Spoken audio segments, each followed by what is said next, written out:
तब आहान कहीं ना कहीं बहुत खुश था। वो शनाया के साथ नए घर में रहना चाहता था और उसे घर छोड़ने का कोई बहाना नहीं मिल रहा था। लेकिन यामिनी ने उन्हें जाने का कारण दे दिया था। हमारा नया घर कहाँ है? जब हम वहां पहुंचेंगे तब तुम्हें पता चल जाएगा, आहान ने कहा। आहान शनाया को सरप्राइज देना चाहता था। आहान और शनाया एक दूसरे का हाथ पकड़े हुए चल रहे थे। जब वो मेन रोड पर पहुंचे तब आहान ने एक टैक्सी को रोका। कहां जाना है आपको? ड्राइवर ने पूछा। Spring corporation. क्या आपको पता नहीं कि वहां इस वक्त टूरिस्ट का जाना मना है? माफ कीजिएगा, शायद मेरी बात आपको समझ नहीं आई। मुझे टूरिस्ट एरिया में नहीं जाना, बल्कि रेजिडेंशियल एरिया में जाना है। मैं वहां घर देखने जा रहा हूं। अगर देखने ही जाना है तो कहीं और देख लो। वहां के घर कुछ खास नहीं है। शिमला के बाकी घरों की तरह बहुत महंगे हैं। ऐसी कोई जगह देखो जहां तुम रहना अफोर्ड कर सको और जहां शिमला के बाकी लोग रहते हो। थैंक यू अंकल, पर मुझे स्प्रिंग कॉर्पोरेशन ही जाना है। जो सवाल शनाया के मन में था वो ये था, आहान ने घर कब खरीदा था और मुझको इस बारे में पता क्यों नहीं चला था? तभी शनाया को याद आया कि पिछली बार जब उसने घर छोड़ा था तब भी उसने स्प्रिंग कॉर्पोरेशन जाने की बात की थी, पर तब शनाया ने उसकी बात को मजाक में टाल दिया था। दोनों टैक्सी में बैठे और स्प्रिंग कॉर्पोरेशन की तरफ रवाना हुए।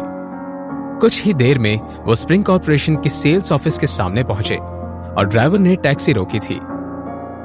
स्प्रिंग कॉर्पोरेशन का रेजिडेंशियल एरिया भी अलग अलग हिस्सों में बटा हुआ था।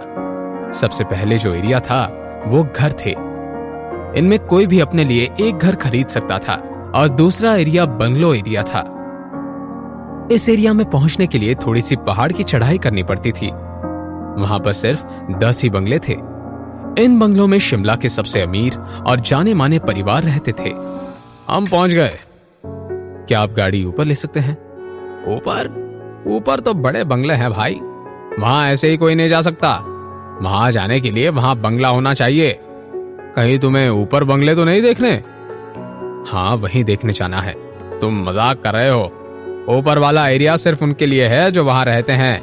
टैक्सी वहां नहीं जा सकती। दरअसल बात यह है कि मैंने यहाँ पे एक बंगला खरीदा है, अब बस उसे देखने आया हूँ। तुम ऐसे ही क्यों नहीं कह देते कि पूरा स्प्रिंग कॉर्पोरेशन ही तुम्हारा है? ऐसा नहीं था कि आहान वहां बंगला नहीं खरीद सकता था, पर वहां पर सबके घर खरीदे हुए थे। कोई भी ऐसी जगह पर घर छोड़कर किसी और को क्यों बेचेगा?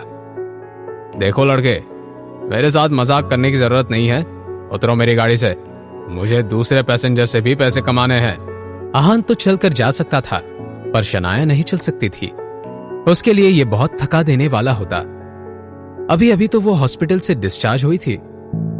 सर, आप मुझे ऊपर ले चलिए, मैं आपको एक्स्ट्रा 1500 रुपए दे दूंगा। क्या आप सच कर रहे हैं? आहान ने कुछ नहीं कहा, बस अपने वॉलेट से पैसे निकाले और ड्राइवर के आगे रख दिए।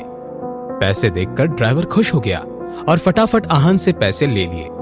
हाँ ठीक है, मैं अभी आपको ऊपर ले चलता हूँ, पर हाँ, मैं आपको पहले ही बता देता हूँ कि अगर सिक्योरिटी गार्ड ने हमें आगे जाने नहीं दिया तो मैं ये पैसे वापस नहीं दूंगा।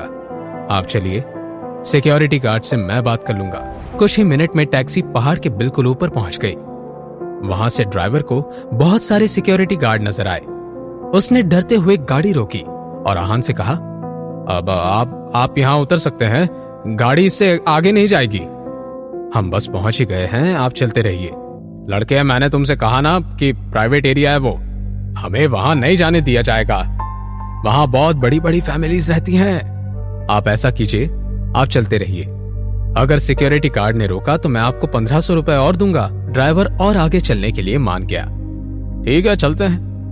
वो थोड़ा आगे बढ़े और फिर से ड्राइवर ने ब्रेक मार लिए। इस बार उनके आगे कुछ सिक्योरिटी गार्ड थे। उनके चेहरे पर अजीब सा एक्सप्रेशन था। स्प्रिंग कॉर्पोरेशन में आज तक कोई टैक्सी लेकर नहीं आया था।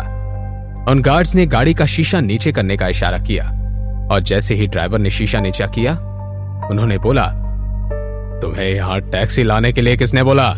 जैसे ही ड्राइवर ने कुछ बोलना चाहा, आहान ने पीछे से कहा, मैं हूं। उन सिक्योरिटी गार्ड का लीडर उसने पीछे देखा और उसे देखकर हैरान हो गया।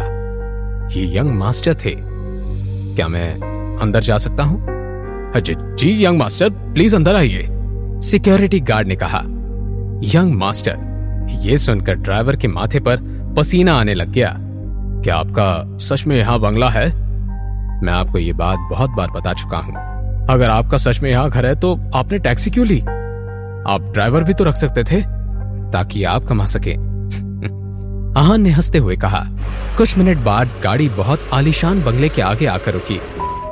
शनाया जब गाड़ी से उतर के बंगले की तरफ गई तब वो कुछ और देर वहीं खड़ी रही। बंगला बहुत बड़ा और सुंदर था। आहान, क्या ये घर सच में हमारा है? आहान ने स्माइल किया और शनाया के हाथ में घर की चाबी दी। ये घर हमारा ही है। ये रही कीज, ट्राई करो, देखता है खुलता है या नहीं। हाँ, तुम देखो। आहान ने जैसे ही चाबी घुमाई दरवाजा खुल गया। वो घर सच में उनका ही था। जब आहान ने दरवाजा खोला तो शनाया को चक्कर आने लगे। घर जितना बाहर से सुंदर था उसके अंदर से कई ज्यादा सुंदर था वो। शनाया को ऐसे देखकर आहान ने पीछे से उसकी कमर पकड़ ली और कहा, welcome to our home baby. घर देखकर शनाया के मन में सवालों का सैलाब आ गया था, पर इस वक्त वो कुछ नहीं बोल पा रही थी।